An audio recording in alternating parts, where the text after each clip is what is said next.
கர்த்தருடைய பரிசுத்த நாமத்திற்கு மகிமை உண்டாவதாக. இந்த நாளிலும் உங்கள் மத்தியில் பேசும்படியாக அடியேன் எடுத்துக்கொண்ட தலைப்பு உண்மையான மனம் திரும்புதல் என்றால் என்ன என்று உங்கள் மத்தியிலே உங்கள் முன்பாக நிற்கிறேன். ட்ரூ ரிப்பெண்டன்ஸ் என்று ஆங்கிலத்திலே சொல்வார்கள். ஒருவேளை இது மனம் திரும்புதலை குறித்து அநேக கேள்விகள் நம் மத்தியிலே அநேகர் வைப்பார்கள். நிறைய கேள்விகள், நீங்கள் ரட்சிக்கப்பட்டிருக்கிறீர்களா என்று சிலர் கேள்விகளை கேட்பார்கள். அதற்கு அநேக விதமான பதிலை நாம் சொல்லுவோம். சிலருக்கு ஒருவித குழப்பங்கள் ஏற்படும். உண்மையிலேயே ரட்சிக்கப்பட்டோமா இல்லையா என்று ஒருவேளை அநேக கேள்விகள் வரும். அந்த கேள்விகளுக்கு பதிலாக தான் இந்த நாளில் உங்கள் மத்தியிலே இந்த வார்த்தைகளை பேச முன்பாக நிற்கிறேன். இது உங்கள் வாழ்வில் திருப்பங்களை கொண்டு வரும். நான் எந்த நிலைமையில இருக்கிறேன் என்பதை புரிந்து கொள்ள இந்த வார்த்தைகள் நமக்கு பிரயோஜனம் உள்ளதாக இருக்கும். ஏனென்றால் ரட்சிப்பு என்பது என்றால் அநேகர் என்ன நினைக்கிறார்கள்? இயேசுவை ஏற்றுக்கொள்வது என்று நினைக்கிறார்கள். இயேசுவை ஏற்றுக்கொள்வது மாத்திரமே ரட்சிப்பு என்று வேதம் போதிக்கவில்லை. ஏனென்றால் இன்னைக்கு சத்தியங்கள் அப்படி மாறி இருக்கிறதுனாலே உண்மையான ரட்சிப்பு என்றால் என்ன என்பதற்குள்ளாக நாம் கடந்து செல்ல இங்கே அவளுடன் இருக்கிறோம். இருக்கிற அடியேன் ஆதாரமாக எடுத்துக்கொண்ட அதிகாரம் லூக்கா 15ஆம் அதிகாரம். வேதத்திலே இருக்கிற அநேக அதிகாரங்களே இதுவும் ஒரு மிக மிக முக்கியமான அதிகாரம். லூக்கா 15ஆம் அதிகாரத்துல கர்த்தர் இயேசு அநேக உவமைகளை பேசுகிறதை நாம் பார்க்கிறோம். அதிலே பரலோகத்தின் சந்தோஷத்தை குறித்து பேசுகிறார். பரலோகம் எப்போது களி கூறும், பரலோகம் எப்போது சந்தோஷம் அடையும் என்று பேசுகிறார். ஆகவே நாம் எப்பொழுதும் பூமியில் உள்ள சந்தோஷத்தை குறித்து நாம் எப்பொழுதும் அதையே நோக்கி நாம் பார்ப்போம். பூமியில எனக்கு இந்த சந்தோஷம் வேண்டும், அந்த சந்தோஷம் வேண்டும் என்று. ஒரு நாள் கூட பரலோகம் எதனால் சந்தோஷப்படுகிறது என்று நாம் யாரும் அதிலே பார்ப்பது இல்லை. பரலோகத்தில் சந்தோஷம் உண்டாகிறது. எதனால் உண்டாகிறது என்றால் ஒரு பாவி மனம் திரும்பும் பொழுது என்று வேதம் சொல்லுகிறது.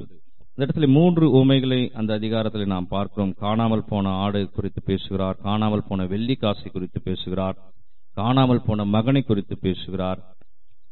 அப்படி காணாமல் போனது திரும்ப கிடைக்கும் போது மாத்திரமே பரலோகத்தில் மகிழ்ச்சி உண்டாகிறது.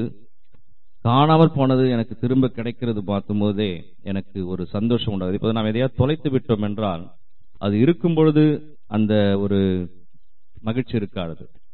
அது தொலைந்து அதை கஷ்டப்பட்டு தேடி அது வீட்டில் இங்க வைத்தமா அங்க வைத்தமா என்று அந்த தேடி அதை கண்டுபிடிக்கும் போது உண்டாகிற ஒரு மகிழ்ச்சி, அது இருக்கும்போது இருந்த மகிழ்ச்சி பார்க்கிலும் மிகுந்த மகிழ்ச்சி இல்லையா? இது அனைவருக்குமே அறிந்த உண்மைதான். அதே போலதான் கடவுளும் எப்போது மகிழ்ச்சி அடைகிறார் என்றால் மனம் திரும்புகிற ஒரு பாவியின் நிமித்தம் தான் அவர் மகிழ்ச்சி அடைகிறார். வேற எதுலயும் அவர் மகிழ்ச்சி அடைகிறதே இல்லை என்று வேதம் சொல்லுகிறது. மிக முக்கியமான ஒரு சத்தியமாக இது இருக்கிறது. உங்களாலும் என்னாலும் பரலோகத்துக்கு மகிழ்ச்சியை கொடுக்க முடியும் என்றால் அது எப்பொழுது முடியும் என்றால் நான் மனம் திரும்புவது மாத்திரமே. லூக்கா 15ஆம் அதிகாரம் 7வது வசனம். யாராவது ஒருவர்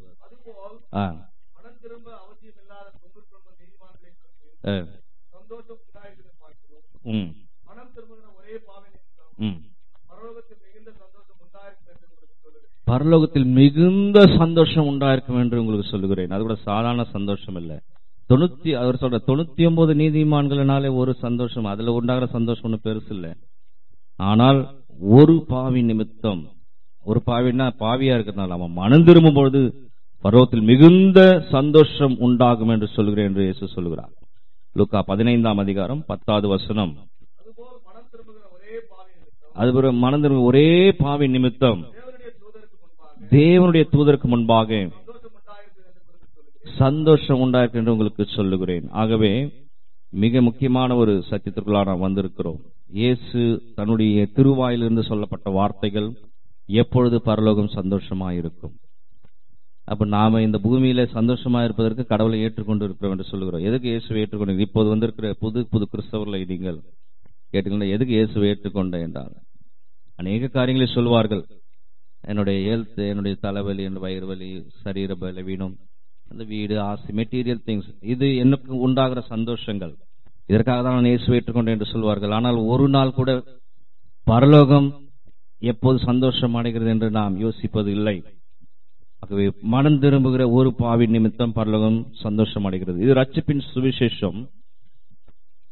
இது ஒரு பகுதியாக சொல்லப்படுகிறது. இது ஒரு பகுதி, இதுதான் பிரதான பகுதி.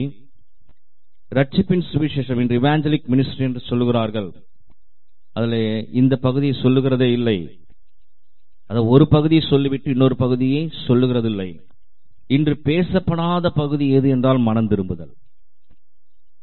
இன்னைக்கு சுவிசேஷ கூட்டங்கள் என்று போடுகிறார்கள். இவாஞ்சலிக் மினிஸ்ட்ரி சுவிசேஷ ஊழியம் என்று சொல்கிறார்கள்.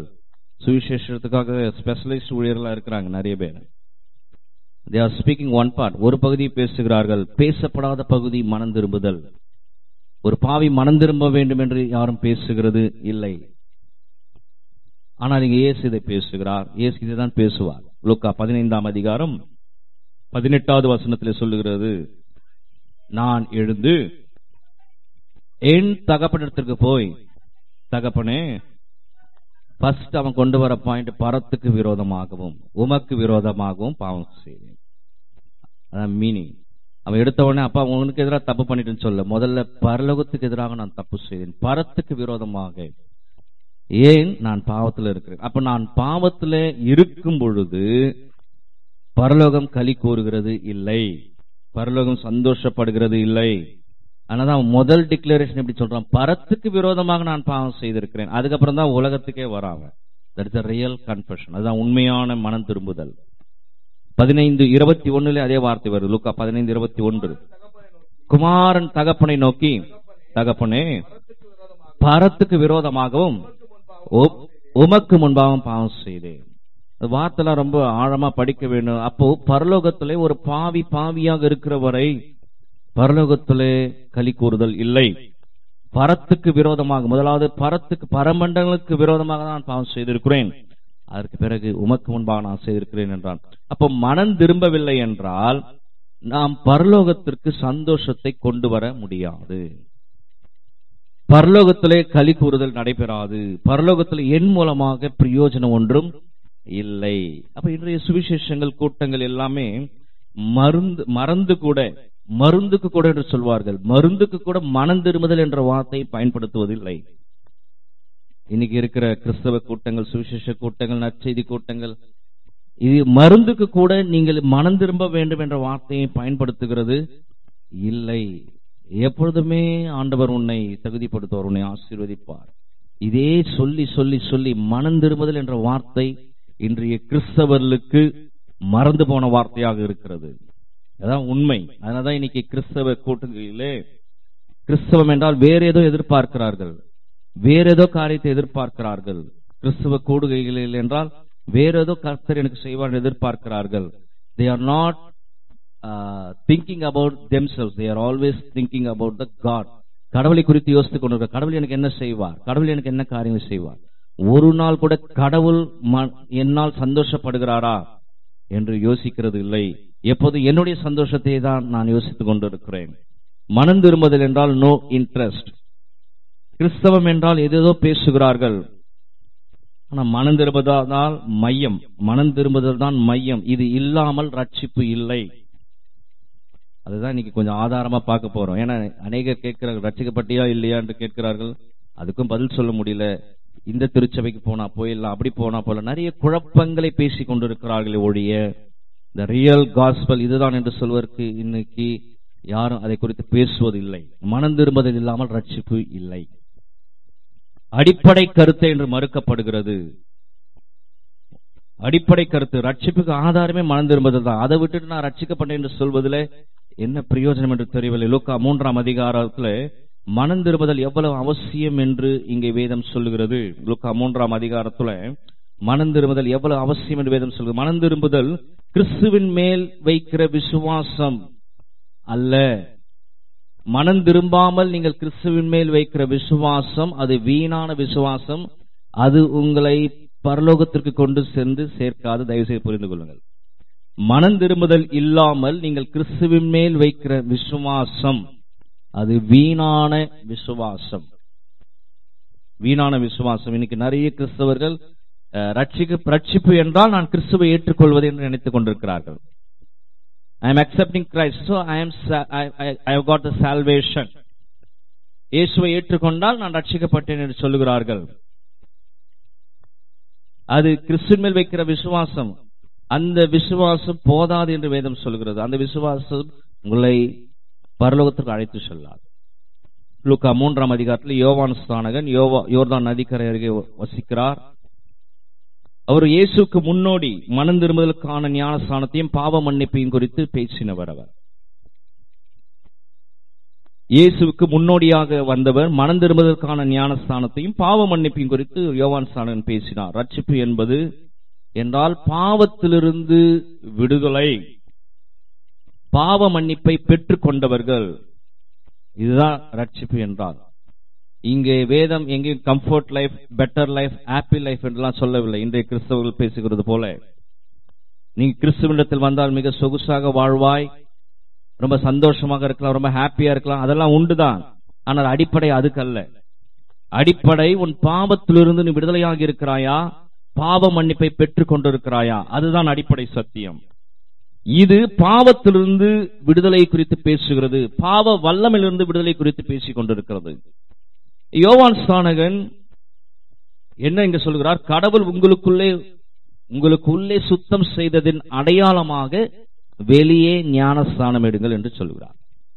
The inward cleaning of the human being and the outward sign of the baptism. That is the baptism.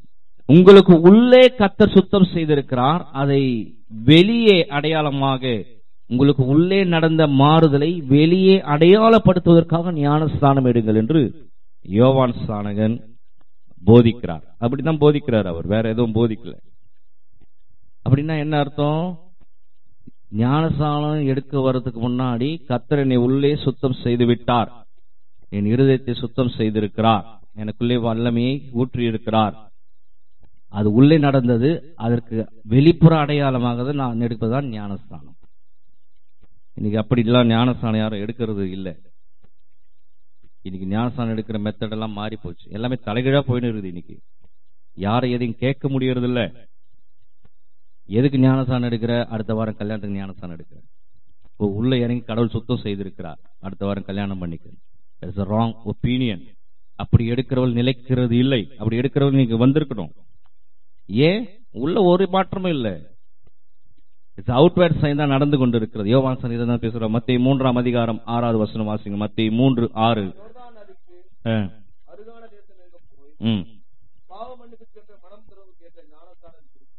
இல்ல, மத்தேயு 3:6.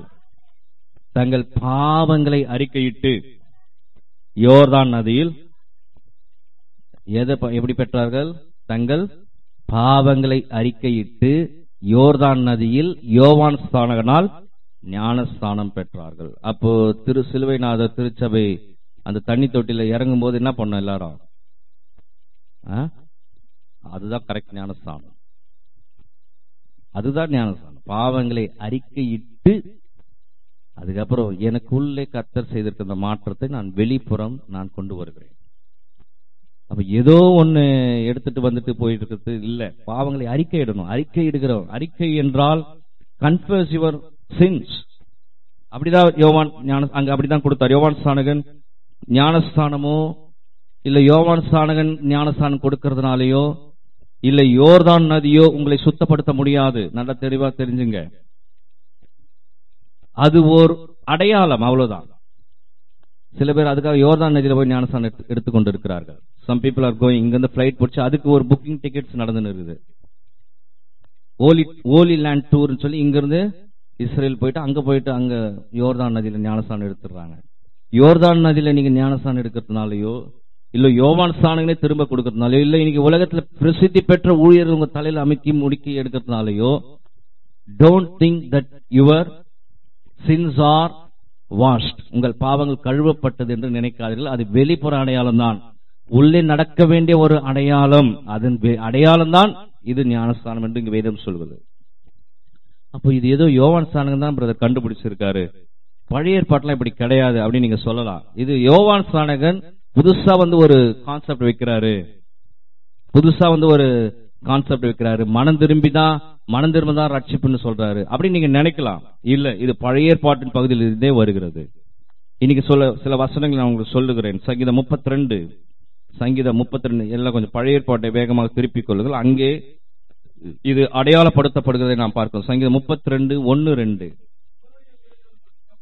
எவனுடைய மீறுதல்கள் மன்னிக்கப்பட்டதோ, எவனுடைய பாவம் மூடப்பட்டதோ அவன் பாக்கியவான். எவனுடைய அக்கிரமத்தை கர்த்தர் எண்ணாதிருக்கிறாரோ, எவனுடைய ஆவில் கபடமில்லாமல் இருக்கிறதோ அவன் பாக்கியவன். அப்படியே வாசிங்க. 3, 4, 5 வாசிங்க. நான் அடக்கி வைத்த மட்டும் நித்தம் என் கதறதினாலே என் எலும்புகள் உலர்ந்து போயின. இரவும் பகலும் உம்முடைய கை என் மேல் பாரமாயிருந்ததினால் என் உஷ்ணகால வறட்சி போல் வறண்டு போயிற்று.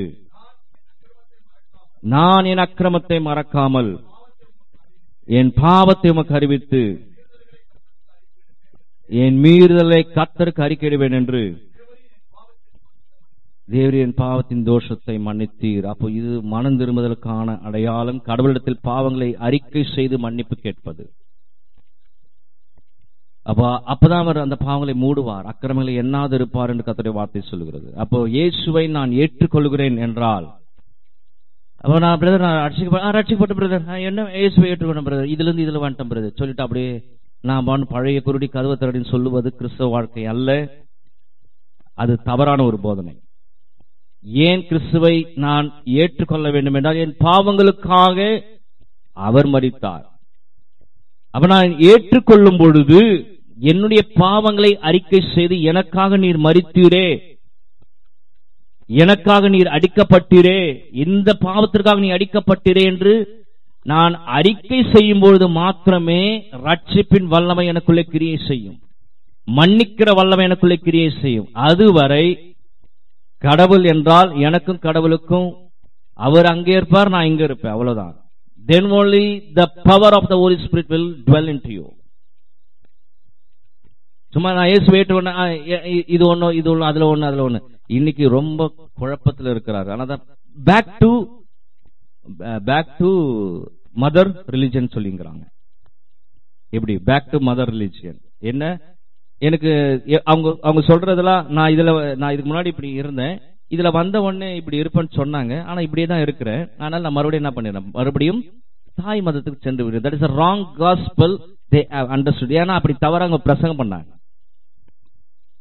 இயேசுவை ஏற்றுக்கொள்வது என்னுடைய வாழ்விற்காக நீ ரொம்ப சந்தோஷமா இருப்ப, அதெல்லாம் கூட வருகிற காரியங்கள், அதெல்லாம் தருவார். ஆனா ஃபர்ஸ்ட் ஃபண்டமெண்டல் இஸ் நான் இதுவரை செய்த என்னுடைய பாவங்களை நான் அவரிடத்தில் அறிக்கை செய்யும் பொழுது, அவர் பாவங்களுக்காக தான் சிலுவையிலே மரித்தார்.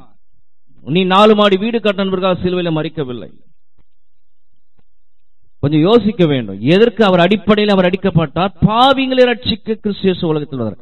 அப்ப அந்த ஆங்கிள் தான் அவரோட உறவு ஆட முடியும். முதல் ஸ்டெப் அதுல தான் நான் போய் நிக்கணும்.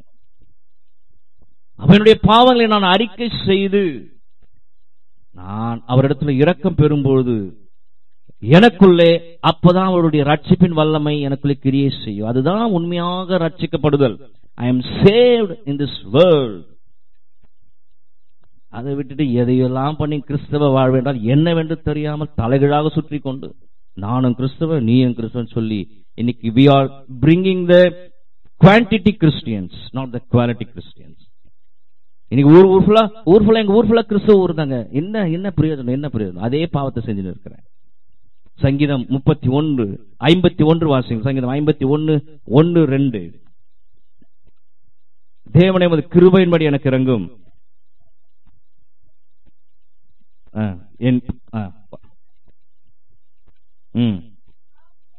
என் பாவமற என்னை சுத்திகரியும். 51, 4.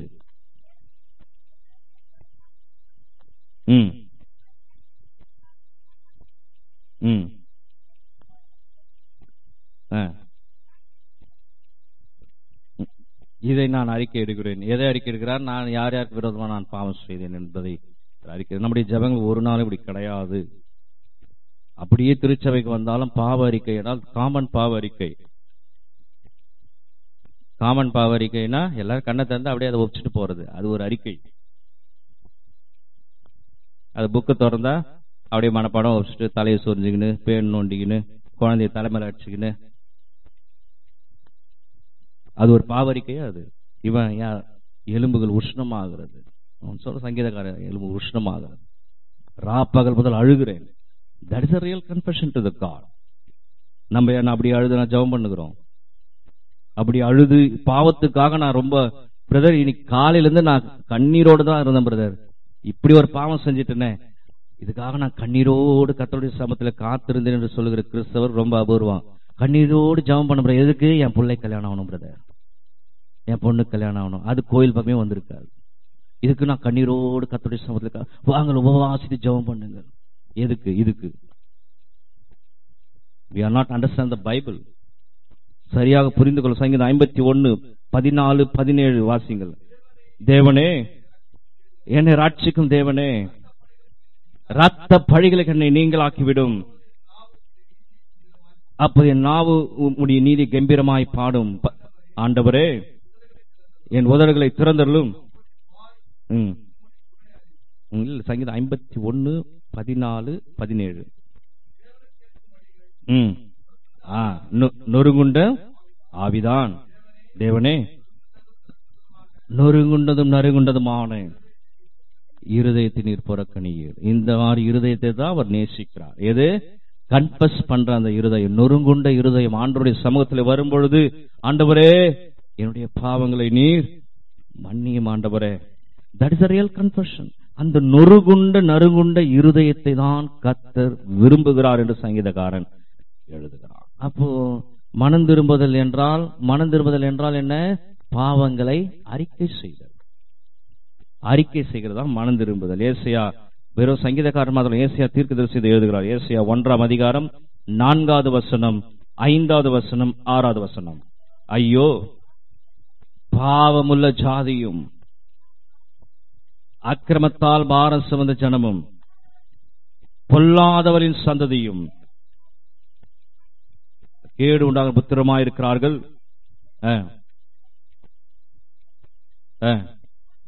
பின்வாங்கி போனார்கள். இன்னும் நீங்கள் அடிக்கப்பட வேண்டும். அதிகமாய் விலகி போகிறீர்களே, தலையெல்லாம் வியாதியும்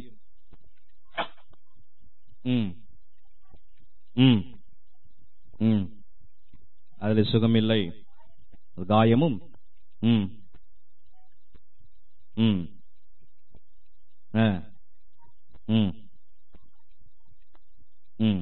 போதும். அப்போ இவங்க என்ன, இது பெரிய தொழுநோயாளி வந்த மாதிரி ஒரு பேசினுக்கிறார்.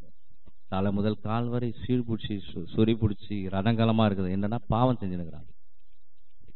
அப்போ ஒரு பாவி பாவத்திலேயே தொடர்ந்து காரியங்களை செய்து கொண்டிருக்கும் பொழுது கர்த்தருடைய பார்வையிலே அவன் சீழ்பிடித்தவன், சொறி பிடிச்சவன், வியாதி உள்ளவன்.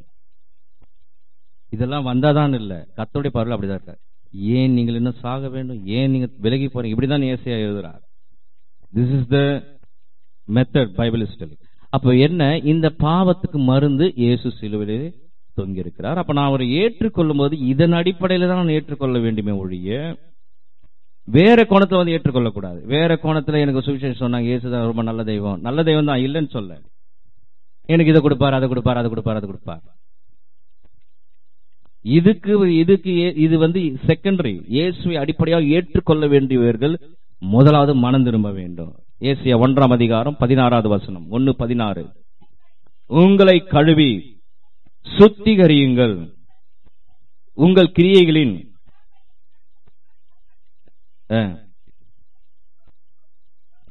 ஓயுங்கள். கொஞ்சம் என்ன பண்ணுங்க, ரெஸ்ட் எடுங்க. தீமை செய்யறதுனே போறது. காலையில எழுந்து 6 மணிக்கு எழுந்து என்ன பண்ண, தீமை செய்யறதுனே போறது. நைட் படுகிற வரைக்கும் யார் யார் நோண்ட வேண்டியது. தீமை செய்யறது கொஞ்சம் ரெஸ்ட் எடுக்கிறார். சுத்திகரிகள், இதையே செஞ்சு நிற்காதீங்கன்றார்.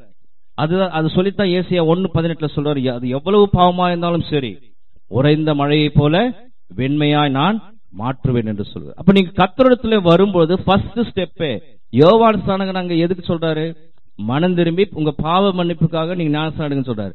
அப்ப அவர் தான் அதை கண்டுபிடிக்கல, ஏசியாவும் அதை தான் சொல்றார், சங்கீதக்காரன் தான் சொல்றான். நீ எவ்வளவு பெரிய பாவியா தான் சரி, கர்த்தரிடத்துல வரும்பொழுது உன்னுடைய பாவங்களை வெளியேறு என்று மாற்றக்கூடியவர் அவர். அப்ப நான் முதலாவது கடவுளை நான் பார்க்கும் பொழுது இந்த கோணத்துல பார்க்கிறவன் தான் கரெக்டான கிறிஸ்தவன். எது இவ்வளவு அநியாயம் பண்ணியிருக்கிறேன், இவ்வளவு அக்கிரமம் பண்ணியிருக்கிறேன், இந்த பாவத்தோடு நாங்க போக முடியாது, நான் இயேசுவை ஏற்றுக்கொள்கிறேன். அது அந்த கோணத்துல ஏற்றுக்கொள்கிறவன் எப்படி ஏற்றுக்கொள்வான்னா அறிக்கையிடுவான். He will start to confess himself.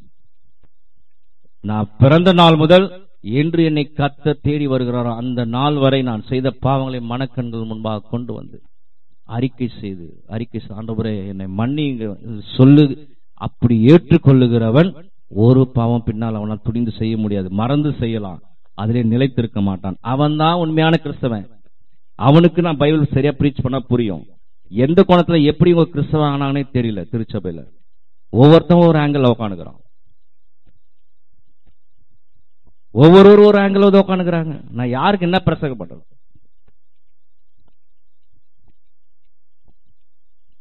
ஆழமா சத்தியம் போறதா, இல்ல மேலோட்டமா சொல்றதா, இல்ல அடிப்படை சத்தியத்தை சொல்றதா, இல்ல அனல் மூட்டும் செய்தியை சொல்றதா, இல்ல சூப்பர்ஃபிஷியல் கிறிஸ்டியானிட்டி சொல்றதா, இல்ல கரிஸ்மேட்டிக் கிறிஸ்டியானிட்டி சொல்றதா, எதை நான் பேசுவது? ஒவ்வொரு கோணத்திலே கிறிஸ்துவை ஏற்றுக்கொண்டு இருக்கிறார்கள். இன்னைக்கு கிறிஸ்தவம் என்றால் ஒவ்வொருத்தரும் ஒரு கோணம். இந்த சர்ச்சுக்கு போனா அங்க பரிசுத்தமா இருக்கப்படுது, இங்க போனா என்ன, எங்க போனா உள்பட போறது இல்ல. எப்படி அங்க போனா என்ன பரிசுத்த தனியேத்தனது வேலை ஊத்துறாங்களா? இல்ல, நீ அடிப்படையில் ஏற்றுக்கொண்ட விதமே தவறு. அதுதான் இங்க சொல்றார்.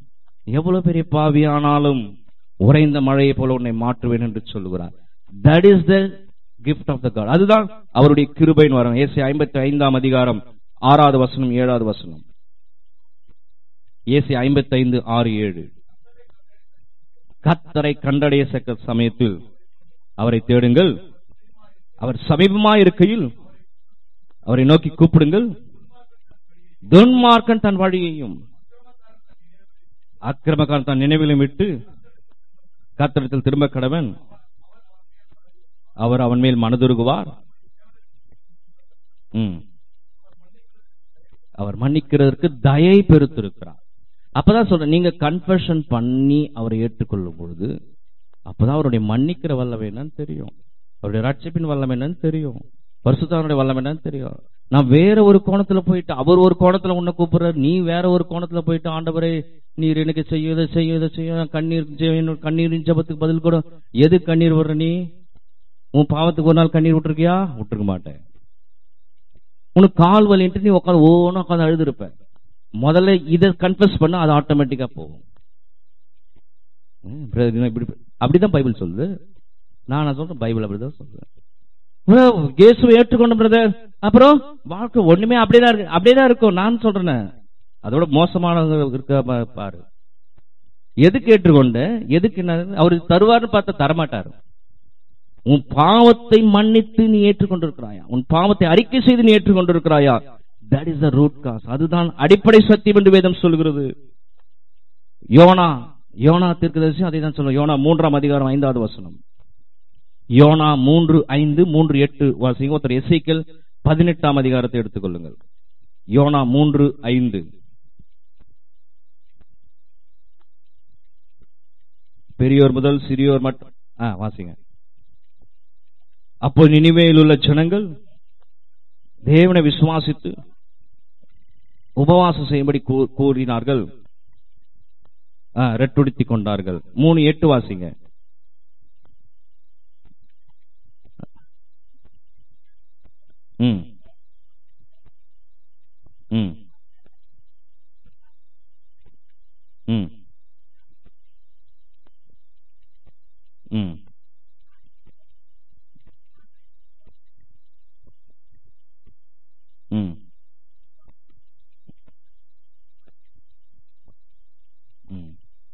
கூற சொன்னார்கள். அதாவது பொல்லாத வழியை விட்டு திரும்பும் பொழுது கர்த்தர் இறங்குகிறார். பொல்லாத வழியை விட்டு திரும்புவதுதான் என்ன பண்றார்? கர்த்தர் இறங்குகிறார். அப்ப என்ன, இவங்க தொடர்ந்து பாவம் செஞ்சுட்டு இருப்பாங்க, கர்த்தர் இறங்கணும்னா எப்படி இறங்குவார்?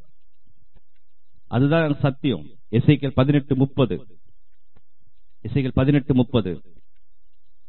ஆகையால்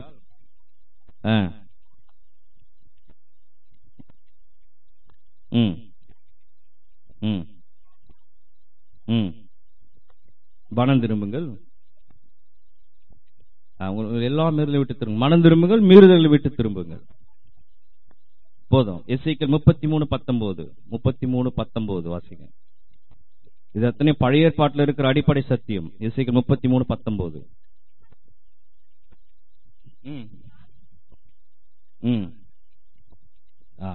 அவைகளினால் பிழைப்பார். அப்போ இது யோவான் ஸ்நானகர் புதுசா ஏதோ ஒன்று சொல்லிட்டு போல.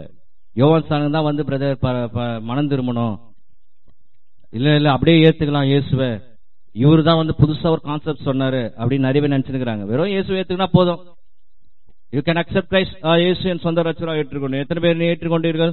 இன்னைக்கு கூட்டங்கள்லாம் பாத்தீங்கன்னா திரளா முன்னாடி நிக்கிறான், கை தூக்குறோம். இந்த மீட்டிங்ல அந்த மீட்டிங்ல நிக்கிறான். இயேசுவை நான் ஏற்றுக்கொண்டேன், முன்னாடி வாங்க, எல்லாம் வாங்க. வெறும் யோவான் ஸ்நானகர் தான் பிரதர் இது சொன்னார் இல்ல, பழைய ஏற்பாட்டுல கடைசி தீர்க்கதரிசி இதை தான் பேசினாங்க.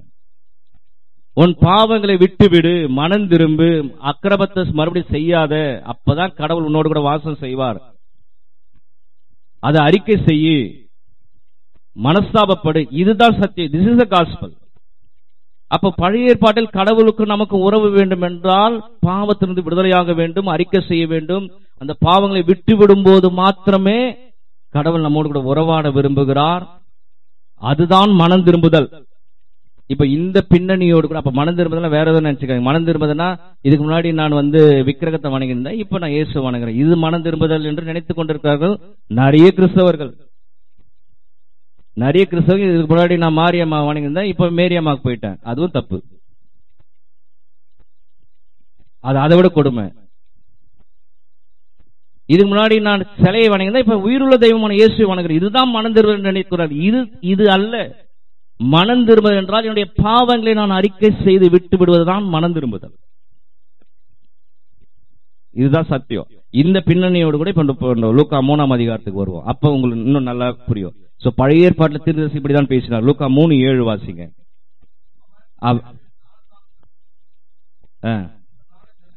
திரளான ஜனங்களை நோக்கி, வீரியன் பாம்பின் குட்டிகளே,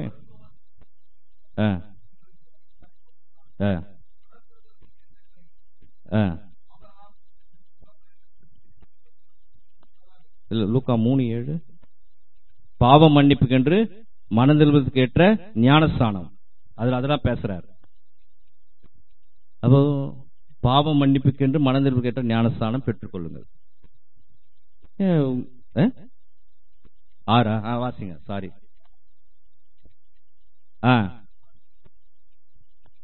ஞானஸ்நானம் போதும். இப்ப எந்த ஞானஸ்தானத்தை பத்தி பேசுறாரு அவரு? திருச்சபையில சேரத்துக்கு ஞானஸ்தானம் இல்ல. வாங்க சிஎஸ்சி சிலுவநாதர் சேரணும், நீங்க என்ன பண்ணோம்? ஐயர் ஒரு மாதிரி தண்ணியில 3 முறை மூழ்கி எடுத்துருங்க, ஊழியர் பக்கத்துல நின்று ஆமீன் பாட்டு ஓடுவார். இந்த ஞானஸ்தானத்தை பத்தி பேசல. பாவ மன்னிப்புக்கு என்று மனம் திரும்புவதற்கு ஏற்ற ஞானஸ்தானம், இதுதான் ஊர் ஃபுல்லா பேசினார். பழைய ஏற்பாட்டிலும் இப்படிதான் பேசினாங்க. யோவான் ஸ்நானகர் பேசினார். அப்ப அவர் தானே பேசினார், அதுக்கு மேல யாரும் பேசல. இயேசுவும் அதை தான் பேசினார். லூக்கா 15 இயேசு மனம் திரும்பல் குறித்து அதை தான் பேசிக் கொண்டு இருக்கிறார். இயேசு மனம் திரும்பலை குறித்து லூக்கா 15 பேசுறார். லூக்கா 15:1-2 வாசிங்க. சகல ஆயக்காரரும் பாவிகளும் பரிசேயரும் வேத பாரகரும் அவருடைய வார்த்தை கேட்கும்படி அங்கே அமர்ந்தார்கள். கடவுள் மனம் திரும்புதலை எதிர்பார்க்கிறார் என்று இயேசு பேச ஆரம்பிக்கிறார். ஏன்னா இவங்களையும் ரொம்ப ஸ்பெஷலிஸ்டா சொல்றாங்கன்னா, பரிசேயர் வேத பாரகர்லாம் சுயநீதியை செய்து கடவுளை பிரியப்படுத்துகிறவர்கள், செல்ஃப் ரைச்சியஸ்னஸ் பீப்புள் என்று சொல்வார்கள். இன்னைக்கு நிறைய கிறிஸ்தவர்கள் இது செய்கிற போல, என்ன நான் இதை பண்ண அதை பண்ணேன், நான் இதை செஞ்சேன் அதை செஞ்சேன், காட் லுக்ஸ் மை செல்ஃப், கடவுளுக்காக நான் இந்த காரியங்களை பண்ண அந்த காரியங்களை பண்ண, செல்ஃப் ரைச்சியஸ்னஸ் பீப்புள் என்று சொல்வார்கள். தங்களுடைய சுயநீதியை செய்து கடவுளை பிரியப்படுத்துகிற பரிசேயர் வேத பாரகர் அங்கே அமர்கிறார்கள். ஆனால் இயேசு சொல்லுகிறார், நீங்க உங்க நீதியை செய்யறதுனால ஒன்னும் கடவுளை பிரியப்படுத்த முடியாது. ஒரு பாவி மனம் திரும்புவது மாத்திரம்தான் பரலோகம் களி கூறும் அந்த அதிகாரத்துல பேசுறார். இவங்க நினைக்கிறான் இதை பண்ணனால கடவுள் என்ன பண்ணிடுவாரு, சந்தோஷப்படுவான்னு நினைக்கிறோம். நாம கூட நிறைய இடங்கள் அப்படிதான் நினைக்கிறோம். we are all self righteousness people. நிறைய இடங்கள் நம்ம அப்படி பேசுறோம் செய்யறோம். இதை பண்ணா கடவுள் என்ன சந்தோஷப்படுவார், இதை பண்ணா கடவுள் சந்தோஷப்படுவார், இந்த காரியத்தை பண்ணா கடவுள் சந்தோஷப்படுவார், அந்த காரியத்தை பண்ண எதுலயும் சந்தோஷப்பட மாட்டாராம். நீ மனம் திரும்புறதுலதான் சந்தோஷப்படுவார். நான் சொல்ல, பைபிள் சொல்லுது. அதனாலதான் பரலோகத்துல மிகுந்த களி கூறுதல் உண்டா. அது இயேசுவே சொல்லிட்டு போயிட்டாரு. அதுக்கு மேல வேற எக்ஸ்பிளனேஷன் தேவையே கிடையாது. அப்போ பிரதர், நான் இந்த காரியங்கள்லாம் செஞ்சிருந்தேன், அதுல ஒண்ணு நீ பண்ணிட்டு இருக்க, உனக்கு கடவுளுக்கு பிரியம் நினைச்சு நீ பண்ணிட்டு இருக்க, அதெல்லாம் ஒரு பிரயோஜனமும் இல்லை. அதுல பரலோகம் களி கூறுதல் இல்லை. அதனாலதான் இயேசு சொல்றாரு, 3 உவமையை சொல்லி, ஒரு பாவி மனம் திரும்போது மாத்திரமே பரலோகத்துல களி கூறுதல் உண்டாகும். அப்ப மனம் திரும்புதல் என்றால் பாவங்களை அறிக்கை செய்து விட்டு விடுதல். மனம் திரும்புதல் என்றால் வேற இல்லை. நான் திரும்ப சொல்லிட்டேன், நான் சிலையை வாங்கினேன், இப்ப இயேசுவை வாங்கினேன், அந்த மனம் திரும்புதலை குறித்து வேதம் போதிக்கவில்லை. அதுதான் பழைய ஏற்பாட்டில் அவ்வளோ வசனம் படிச்சேன். எல்லாமே பாவங்களை குறித்து பேசிக் கொண்டிருக்கிறது, இருதயத்தின் நினைவுகளை குறித்து பேசுகிறது, அந்தரங்கங்களை குறித்து பேசுகிறது, வெளிப்புற காரியத்தை குறித்து பேசவில்லை. அப்ப இருதயத்துல மாற்றம் உண்டாகாதவரை என் பரலோகம் களி கூற போகிறது இல்லை. நாம என்ன வேணாலும் பண்ணிக்கலாம், எது வேணாலும் செஞ்சுக்கலாம்.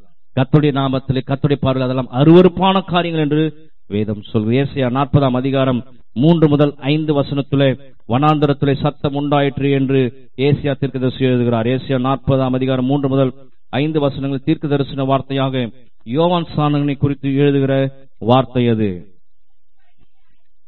கர்த்தருக்கு வழியை ஆயத்தப்படுத்துங்கள், அவாந்திர வெளியிலே நம்முடைய தேவனுக்கு பாதையை செவ்வை பண்ணுங்கள் என்றும், பள்ளங்கள் எல்லாம் உயர்த்தப்பட்டு சகல மலையும் கொண்டு தாழ்த்தப்பட்டு கோணலானது செவ்வையாகி கரடு முரடானவை சமமாக்கப்படும் என்றும், கர்த்தரின் மகிமை வெளியரங்கமாகும், மாம்சமனையாவது ஏகமாய் காணும், கர்த்தருடைய வாக்கு அதை உரைத்தது என்றும், வனாந்தரத்திலே கூப்பிடும் சத்தம் உண்டாயிற்று. தீர்க்க தரிசன வார்த்தையாக ஏசாயா சொன்ன வார்த்தை பின்னாளிலே நிறைவேறு. வனாந்தரத்தில் யார் கூப்பிட்டார் என்றால் யோவான் ஸ்நானகன் கூப்பிடுகிறார். யோவான் ஸ்நானகனை குறித்து ஏசாயா தீர்க்கதரிசி அன்றே சொன்ன வார்த்தைகள் இவை. 4 சுவிசேஷங்கள் குறிப்பிடப்படுகிறது.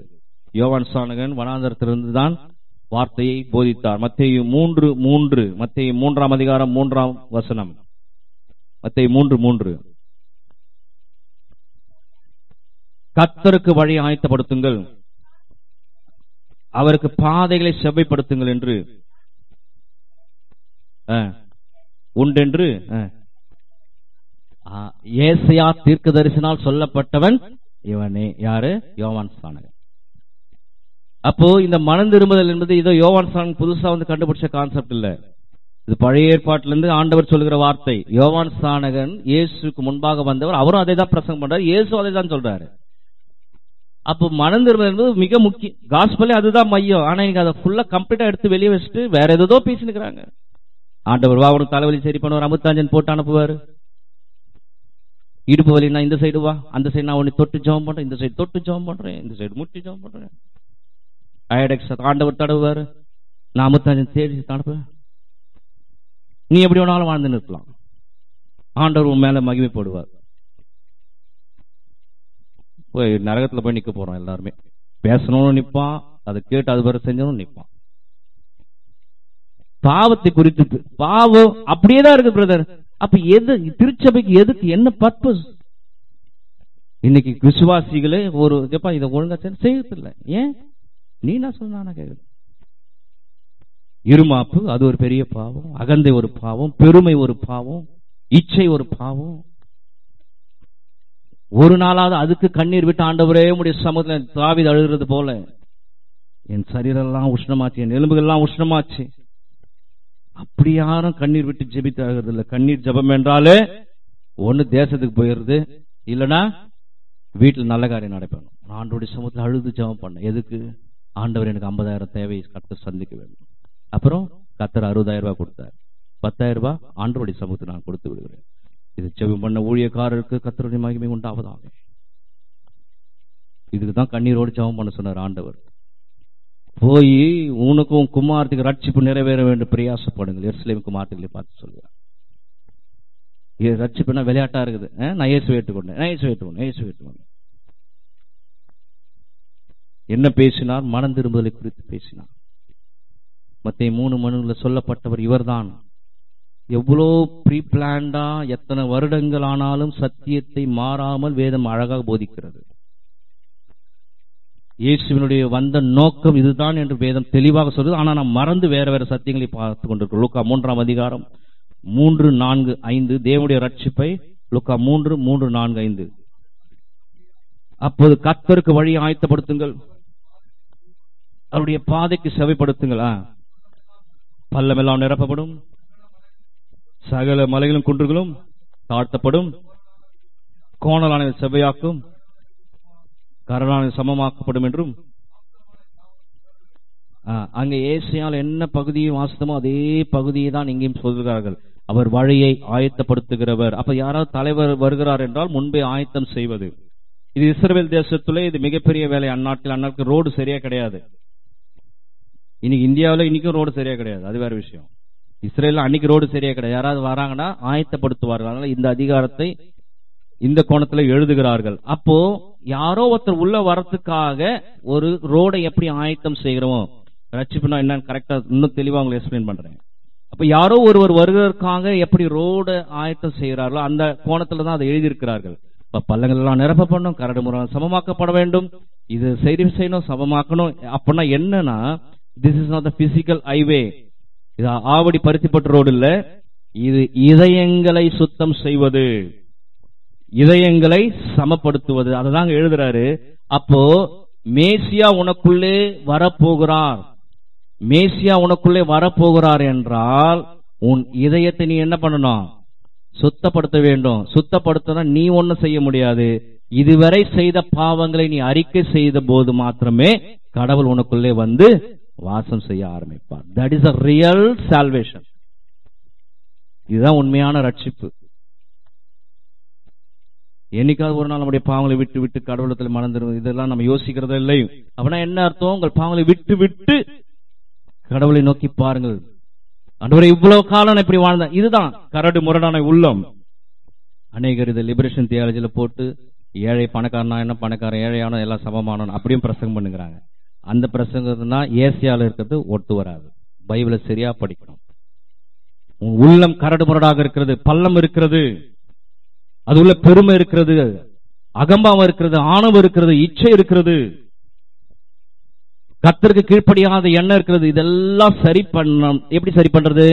நீ அறிக்கை செய்யும் போது மாத்திரமே, நீ முழங்கால் படியிட்டு கர்த்தருடைய சமூகத்திலே கதறும் பொழுது மாத்திரமே, இப்போ நீ சமப்படுத்தும் பொழுது மேசியா உனக்குள் வருவார். That is a real salvation. அதுதான் உண்மையான ரட்சிப்பு. அதுதான் சொல்ற, மனம் திரும்புங்கள். மனம் திரும்புதல் இருதயத்திற்கு மாத்திரமே இந்த இடத்துல கர்த்தர் பேசுகிறார். அப்ப எருசலேமுக்கும் யூதேயாவுக்கும் ஓட வேணாம். அவர் சொல்றார், எருசலேமுக்கும் யூதேயாவுக்கும் ஓடாதீங்கப்பா. ரட்சிப்பு எங்க நடைபெற வேண்டும்? ரட்சிப்பு எங்க நடைபெற வேண்டும்? சர்ச்சிலியா, பீச்லியா? இருதயத்தில் நடைபெற வேண்டும். அப்போ நான் அந்த சர்ச்சுக்கு போனா அது உன் விஷயம். நீ எங்க ஓடினா போய், இங்க ஓடு அங்க ஓடு. முதல்ல இருதயத்துல ரட்சிப்பு நடைபெற வேண்டும். இங்க நடந்துச்சுன்னா நீ எங்க வேணாலும் போய் நிக்கலாம். இங்க போறதுனால தான் உனக்கு கிடைக்கும் நான் சொல்லல.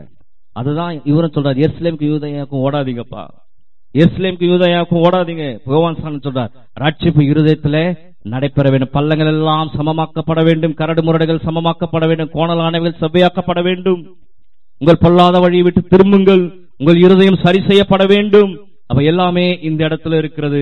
அப்ப இதை நான் சமப்படுத்தும் பொழுது மாத்திரமே எனக்குள்ளே மேசியா வருவார். அதான் யோவான் ஸ்நானகன் கிறிஸ்துவுக்கு முன்னோடியாக வருகிறார். கிறிஸ்து வருவதற்கு முன்னோடியாக என்றால் both in physical and both in spiritual. பிசிக்கலாவும் அவர் முன்னாடி வந்து ஊழியம் செஞ்சாரு, ஸ்பிரிச்சுவலாவும் இதுதான் அவர் சொல்ல வரார். இதை ரொம்ப சரியா புரிந்து கொள்ள வேண்டும். அப்போ இருதயத்தில் இருக்கிற சாபம், அவிசுவாசம், இச்சை இதெல்லாம் நிறைய இருக்கிறது. முழுமையான மனம் திரும்புதல் என்றால் முழுமையாக ஆயத்தப்படுத்துகிறார். அப்ப மாம்சத்திலிருந்து மனம் திரும்புதல், மாம்ச எண்ணங்களிலிருந்து விடுதலை, மாம்ச இச்சையிலிருந்து விடுதலை பெற வேண்டும் என்றால் என்னுடைய பாவங்களை நான் அறிக்கை செய்யும் போது மாத்திரமே ஆண்டவர் அங்கே வந்து வாசம் செய்வார். ஏசாயா 40ஆம் அதிகாரம் 5வது வசனம், அதுல ரொம்ப அழகா போட்டிருப்பார் பாருங்க. கர்த்தரின் மகிமை வெளியரங்கமாகும், மாம்சமான யாவும் அதை ஏகமாய் காணும். கர்த்தரின் வாக்கு அதை உரைத்தது என்றும் வனாந்தரத்திலே கூப்பிடுகிற சத்தம் உண்டாயிற்று. அப்ப கர்த்தரின் மகிமை வெளியரங்கமாகும் அப்படின்னா என்ன அர்த்தம்? கர்த்தரின் மகிமை வெளியரங்கம், வனாந்தரத்தில் இந்த சத்தம் தான் கேட்டுச்சு. அப்ப கர்த்தரின் மகிமை வெளியரங்கம், மாம்சத்தின் கண்கள் அதை காணும் என்றால் என்னன்னா, நான் அறிக்கை செய்யும் பொழுது, நான் முழங்கால் படியிட்டு அறிக்கை செய்யும் பொழுது, அப்பதான் கர்த்தருடைய ரட்சிப்பின் வல்லமை எனக்குள்ள வந்து கிரியை செய்யும். அப்பதான் கர்த்தரின் மன்னிக்கிற வல்லமையை எனக்குள்ள கிரியை செய்யும். அப்போ அதை நான் என்ன பண்ண முடியும்? என் இதயத்துல நான் பார்க்க முடியும். என் மாம்சத்திலே, நான் மாம்சத்தில் இருக்கும் பொழுதே கர்த்தருடைய மகிமை நான் காண முடியும். அதான் அங்க எழுதுறாரு அவர் தெளிவா. கர்த்தருடைய மகிமைக்கு ஒண்ணும் இல்ல பிரதர், இந்த சர்ச்சில் போனா மகிமையே இல்ல. எந்த சர்ச்சில் போனா உனக்கு கிடைக்காது. கர்த்தருடைய மகிமை இல்ல பிரதர், கர்த்தருடைய பிரசன்னங்கள் இல்ல. என்ன இல்ல? முதல்ல உன் இருதயத்துல ஒண்ணும் இல்ல. நீ ஒரு நாளும் உன் பாவத்தை அறிக்கை செஞ்சு விட மாட்ட. அவர் சொல்றாரு, மாம்ச கண்கள் அதை காணும். எப்ப நான் அறிக்கை செய்யும் போது மாத்திரமே மேசியா எனக்குள்ளே வருவதற்கான வழி நான் உண்டாக்கி விட்டேன். உண்டாக்கும் போது அப்போ எனக்குள்ளே வந்து வாசம் செய்கிற அந்த வல்லமையை நான் காணுடைய மாம்ச கண்களை காணும் என்று இங்க வேதம் சொல்லுகிறது. அப்ப நான் முழுமையாய் மனம் திரும்பும்போது மாத்திரமே கர்த்தரின் ரட்சிப்பை என்னால் முழுமையாக பார்க்க முடியும். அவருடைய மகிமையை பார்க்க முடியும். அவருடைய மன்னிக்கிற வல்லமையை பார்க்க முடியும். அவர் என்மேல் மனதுருகிற வல்லமையை பார்க்க முடியும். அவர் என்மேல் இரக்கமாயிருக்கிற வல்லமையை பார்க்க முடியும். அப்ப பழைய ஏற்பாட்டு தீர்க்கதரிசிகள் சொன்ன வார்த்தை, அடிக்கடி அவங்க சொல்ற வார்த்தை தான், இஸ்ரவேலே மனம் திரும்பு, இஸ்ரவேலே மனம் திரும்பு, பாவத்திலிருந்து மனம் திரும்பு, எல்லா விதத்துல மனம் திரும்பு, எல்லாவற்றிலிருந்து மனம் திரும்பு. அடிக்கடி அவங்க சொன்ன வார்த்தை, பழைய தீர்க்கதரிசிகள் சொன்ன வார்த்தை, இஸ்ரவேலே மனம் திரும்பு, பாவத்திலிருந்து விடுதலை, பாவத்திலிருந்து மனம் திரும்பு.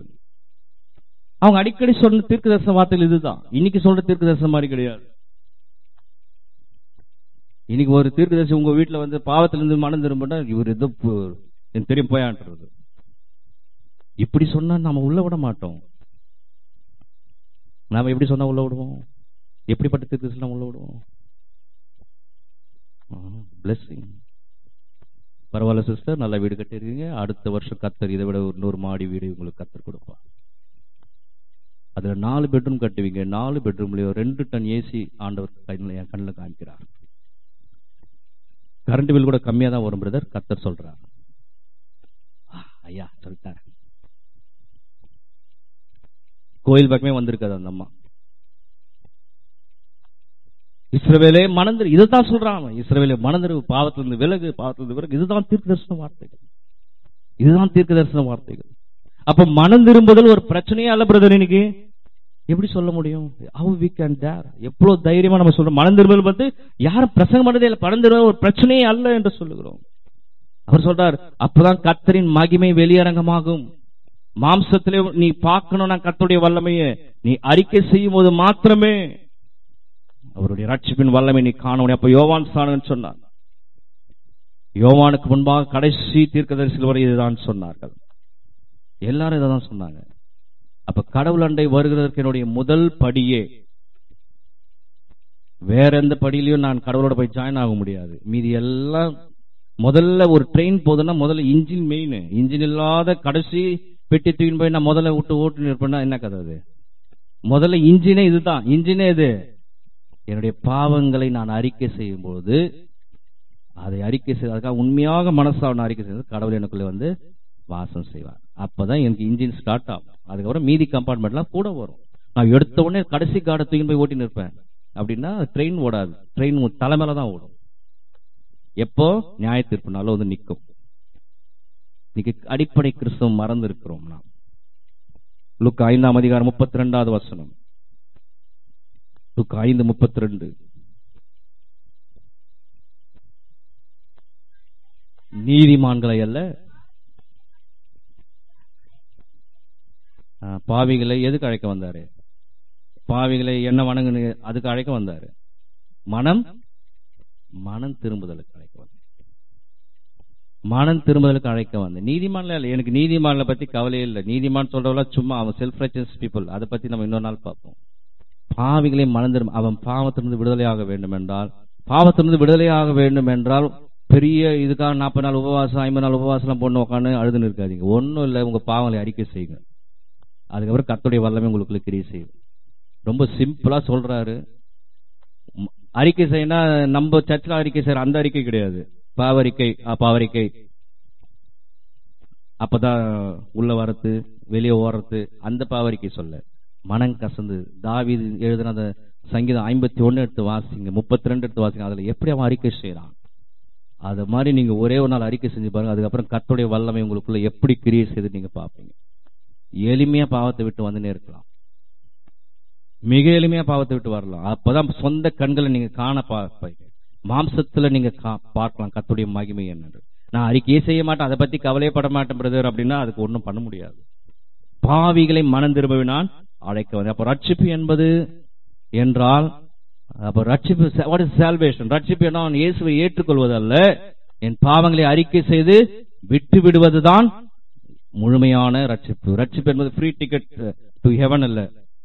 It's not a free ticket to heaven. It's not a better life. It's not a happy life. It's not a comfort life. அப்படி வேதம் சொல்லவில்லை. ரட்சிக்கப்பட்ட உடனே கர்த்தர் உங்களுக்கு நல்ல ஒரு சொகுசான வாழ்க்கை தருவார், ரொம்ப நல்ல சந்தோஷமா இருப்பீங்க. அதெல்லாம் உண்டுதான், அதெல்லாம் உண்டு. அது அல்ல ரட்சிப்பு. ரட்சிப்பு என்பது உடனே ரட்சிக்கப்பட்டவன் பரலோகத்துக்கு டிக்கெட் வாங்குறது இல்லை. ரட்சிப்பு என்பது மனம் திரும்புதல். பாவிகளை மனம் திரும்பவே நான் அழைக்க வந்தேன் என்று சொல்லுவேன். அப்போ மனம் திரும்புதல் என்றால் நான் என்னுடைய பாவங்களை எல்லாவற்றையும் அறிக்கை செய்து நான் விட்டுவிட போது கர்த்தரிடத்தில் நான் இரக்கம் பெறுவேன் என்று கர்த்தருடைய வார்த்தை சொல்லுகிறது. ஆகவே இந்த அடிப்படையிலே நாம் கிறிஸ்துவை அணுகும். That is a true repentance. அதுதான் உண்மையான ஒரு மனம் திரும்புதல். உண்மையான மனம் திரும்புதல் அதுதான் உண்மையான மனம் திரும்புதல். இன்னும் கூட இந்த சத்தியங்களை நாம் வருகிற நாட்களிலே பார்ப்போம். ஏன்னா ஒவ்வொரு கோணத்திலே நாம் கிறிஸ்துவை ஏற்றுக்கொண்டு இருக்கிறோம். ஒவ்வொருவரும் ஒரு கோணத்தில் கிறிஸ்துவை பார்க்கிறோம். உண்மையாக கிறிஸ்துவை நான் பார்க்க வேண்டிய நோக்கம் இதுதான். என்னுடைய பாவங்களுக்காக அவர் மரித்தார், என்னுடைய பாவங்களுக்காக அவர் மரித்தார், என்னுடைய அக்கிரமங்களுக்காக அவர் தண்டிக்கப்பட்டார். ஆகவே நான் எதற்காக நான் இயேசுவை ஏற்றுக்கொண்டிருக்கிறேன் என்றால், இனி நான் இந்த உலகத்தில் இந்த பாவங்களை நான் செய்யக்கூடாது.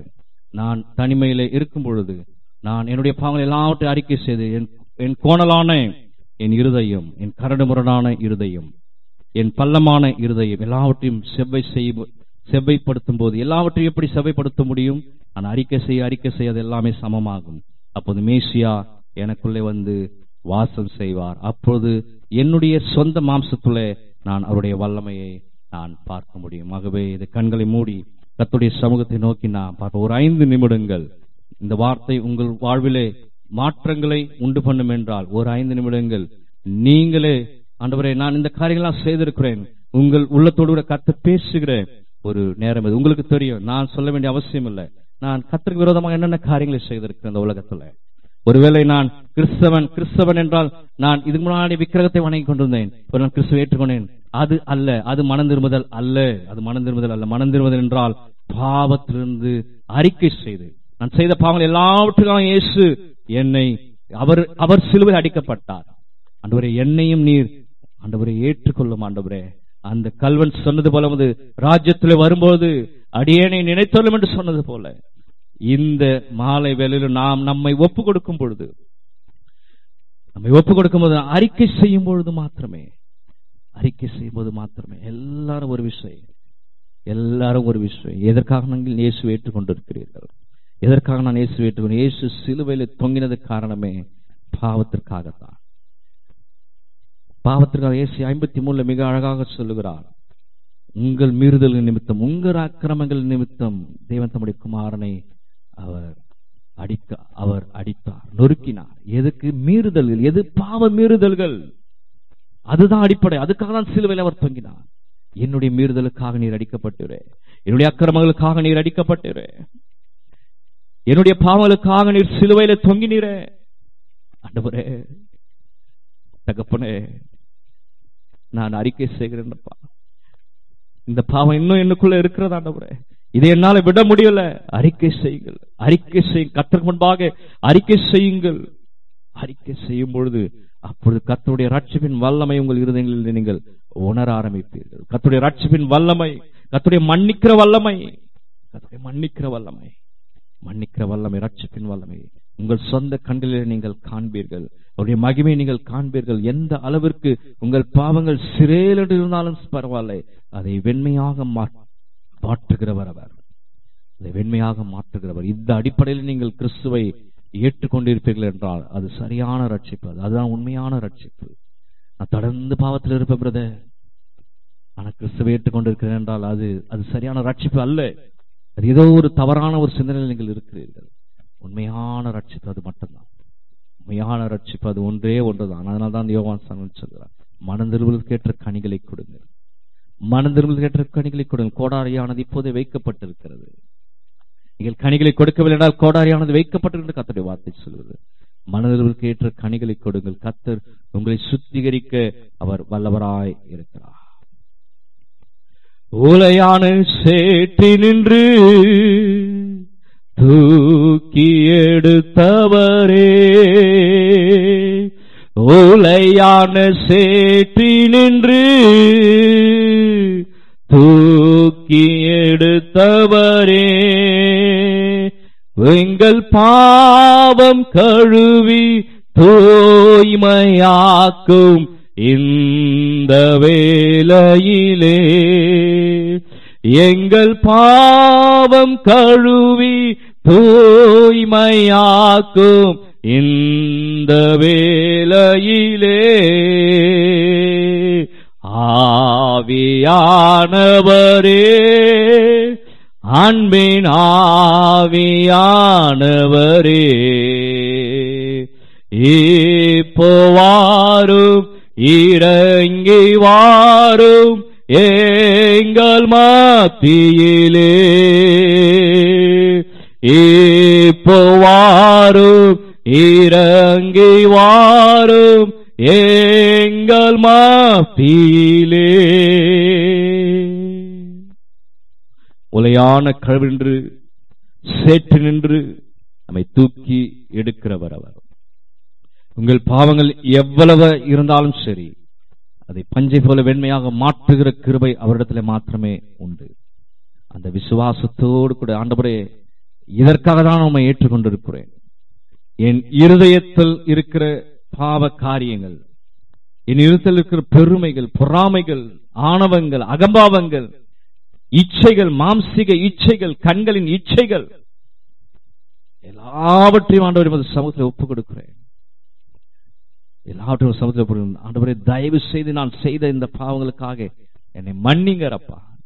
என்னை மன்னித்து என் இருதயத்தை சுத்திகரித்து உமது பார்வையிலே ஆண்டவரே ரட்சிப்பின் அனுபவத்தை, ஆண்டவரே முத்திரையை என் மேல் முத்திரையிட்டு உமது வருகையிலே என்னையும் ஆண்டவரே உமது சாயலாக மாற்றி என்னை ராஜ்யத்திலே கொண்டு வந்து நிறுத்துங்க தகப்பனே.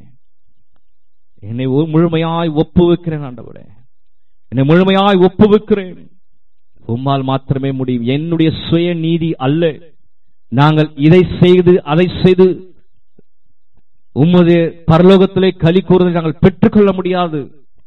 ஒரு வார்த்தை தெளிவாக சொல்கிறது, எங்களுடைய மனம் திரும்புதல் மாத்திரமே பரலோக ராஜ்யத்திலே களி கூறுதலை உண்டு பண்ணும். நாங்கள் நேற்றைய தினம் வரை செய்த பாவத்தை இன்று விட்டோம் என்றால் பரலோகத்திலே களி கூறுதல் உண்டாகும். எங்கள் மூலமாக, என் மூலமாக பரலோகம் சந்தோஷம் அடைய என்று வார்த்தை சொல்கிறது. வேற எந்த காரியத்தை நான் செய்கிறதுனாலையும் பரலோகம் சந்தோஷம் அடைய போகிறது. இதை நான் விளங்கிக் கொள்ள எனக்கு கிருபை செய்யுங்க. இதை உணர்ந்து கொள்ள கிருபை செய்யுங்க. கர்த்தர் இருதயங்களை பார்க்கிறார் என்று வார்த்தை சொல்லுகிறது. எங்கள் இருதயங்களை நீர் பார்க்கிறீர். எங்கள் இருதயங்களுக்குள்ளே நடைபெறுகிற சிந்தனைகள், எங்கள் இருதயங்களுக்குள்ளே இருக்கிற எண்ணங்கள், எங்கள் இருதயங்களுக்குள்ளே இருக்கிற ஆண்டவரே வெளிப்பாடுகள் என்ன என்பதை நீர் அறிந்திருக்கிறீர். அது உமது பார்வையிலே அருவருப்பானது. அது உமது பார்வையிலே ஆண்டவரே சகிக்க முடியாதது. நாங்கள் வெளிப்புறத்திலே வேடமிட்டுக் கொண்டிருந்தாலும் இந்த நாளிலே ஆண்டவரே எங்கள் உண்மையாய் நாங்கள் சொல்லுகிறோம். ஆண்டவரே உண்மையாய் சொல்லுகிறோம். எங்கள் இருதயங்கள் கபடு நிறைந்த இருதயங்கள், அசுத்தம் நிறைந்த இருதயங்கள். தயவு செய்ததை மாற்றுவீராக. எங்கள் மாம்சம் அதை காணட்டும், உமது மகிமையை காணட்டும். எங்கள் சரீரங்கள் அதை காணட்டும். ஆண்டவரே உமது மகிமையை காணட்டும், உமது சுத்திகரிக்கிற வல்லமையை காணட்டும். நீர் எங்களுக்குள்ளே வாசம் செய்கிறதை நாங்கள் உணர்ந்து கொள்வோமாக. ஆண்டவரே, சுத்திகரிக்கப்பட்ட மனிதன், புதிதாக்கப்பட்ட மனிதனால் தொடர்ந்து பாவங்களை செய்ய முடியாது என்று வார்த்தை சொல்லுகிறதே. அந்த நிலைக்கு நாங்கள் வருவதற்கு எங்களை கர்த்தர் தகுதிப்படுத்துவீராக. ஒருவேளை நாங்கள் வேறு கோணத்திலே உம்மை ஏற்றுக்கொண்டிருப்போம் என்றால், வேறு கோணத்திலே கிறிஸ்து இதற்காகத்தான் என்று ஒருவேளை ஏற்றுக்கொண்டிருப்போம் என்றால், எங்களை தயவாய் மன்னிங்கப்பா, எங்களை மன்னிங்க. இந்த சத்தியங்கள் அநேக மக்களுக்கு பிரயோஜனம் உள்ளதாக இருக்கு, அநேக மக்களுக்கு பிரயோஜனம் உள்ளதாக இருக்கட்டும், அநேக மக்களுடைய வாழ்வை மாற்றட்டும். ஆண்டவரே, ஆண்டவரே, கள்ள தீர்க்கதரிசிகளை எச்சரிக்கையா இருங்கள், கள்ள போதனைக்கு எச்சரிக்கையா இருங்கள் என்று வார்த்தை சொல்லுகிறது. அவர்கள் பசுந்தோலை போர்த்துக் கொண்டு, அவர்கள் ஆற்றுத்தோலை போர்த்திக் கொண்டு ஓநாய்களை போல வருகிறார் என்று வார்த்தை சொல்லுகிறது. இன்று அநேக மக்கள் கிறிஸ்து என்றால் என்ன, எதற்காக கிறிஸ்து மரித்தார் என்று கூட தெரியாமல் தவறான சிந்தனையோடு கூட அமர்ந்து கொண்டிருக்கிற ஒவ்வொரு பிள்ளைகளுக்காக நாங்கள் ஜெபிக்கிறேன். நாங்கள் ஜெபிக்கிறோம் ஆண்டவரே, நாங்கள் ஜெபிக்கிறோம். மனம் திரும்புதலை அவர்கள் அறிந்து கொள்வார்களாக, மனம் திரும்புதலை அவர்கள் ஏற்றுக்கொள்வார்களாக, மனம் திரும்புதல் அவர்களுக்குள்ளே உண்டாவதாக, அவர்கள் இருதயங்கள் எல்லாம் சரி செய்யப்படுவதாக, சரி செய்யப்படுவதாக, சரி செய்யப்படுவதாக. கர்த்தர் கிரியைகளை செய்வீராக. கர்த்தர் ஒவ்வொருவருடன் பேசுவதற்காக நன்றிகளை எடுக்கிறார். விசேஷமாக இந்த வார்த்தைகளுக்காக, இந்த இல்லங்களை திறந்து கொடுத்த அருமையான ஐசக்கையா அவர் குடும்பத்திற்காகவும், துணைவியாருக்கு கொடுத்த 2 பெண் பிள்ளைகளாக நன்றி செலுத்துகிறேன். கர்த்தர் இந்த குடும்பத்தை நீர் கண்ணும் கருத்துமாய் நீர் பாதுகாத்து வருகிறீர். நன்றிகளை எடுக்கிறோம். அதற்கேற்ற கனிகளை இந்த குடும்பத்தை நீர் காண கர்த்தர் கிருபை செய்க. கர்த்தர்களை ஆசீர்வதித்து சம்பூர்ணமாய் நடத்துவீராக. அவருடைய களஞ்சியங்கள் ஆசீர்வதிக்கப்படட்டும், பூரணப்படட்டும். ஆண்டவரே, இந்த நாளிலும் இந்த வார்த்தைகளுக்காக ஓடோடி வந்த ஒவ்வொரு சபையாருக்காக நன்றி செலுத்துகிறேன். விசுவாச குடும்பங்கள் ஒவ்வொருவரையும் கர்த்தர் நீர் ஆசீர்வதிப்பீராக. கர்த்தர் ஆண்டவரே, வரும் நாளிலே தொடர்ந்து ஆண்டவரே எங்களுக்கு கொடுத்த இந்த ஐக்கியத்திலும் ஆண்டவரே இந்த வளர்ச்சியிலும் நாங்கள் தொடர்ந்து ஈடுபட கர்த்தர் கிருபை செய்யுங்க. அநேக ஆத்துமாக்களை ஆதாயப்படுத்த கர்த்தர் எங்களுக்கு உதவி செய்யுங்க. துதிகன மகிமை யாவும் ஒருவருக்கே செலுத்துகிறோம். இயேசுவின் மூலம் ஜெபிக்கிறேன் எங்கள் ஜீவனுள்ள பரம தகப்பனே. ஆமென், ஆமென். என் ஆத்துமாவே கர்த்தரை ஸ்தோத்திரி, என் முழுமையோட பரிசுநாமத்தை ஸ்தோத்திரி. என் ஆத்துமாவே கர்த்தரை ஸ்தோத்திரி, கர்த்தர் செய்த சகல வாழ மறவாதே. ஆமென். கர்த்தராகிய இயேசு கிறிஸ்துவின் கிருபையும் பிதாவாகிய தேவனுடைய அன்பும் பரிசுத்த ஆவியானுடைய வழிநடத்தலும் பாதுகாப்பும் பராமரிப்பும் நம் அனைவரோடும், விசேஷமாக இந்த குடும்பத்தின் பிள்ளைகளோடும், ஒரு எடுத்துக்கொள்கிற பிரயாசங்களோடும் முயற்சிகளோடும் என்றும் சதா காலங்களிலும் நிலைத்து நிற்பதாக. ஆமென்.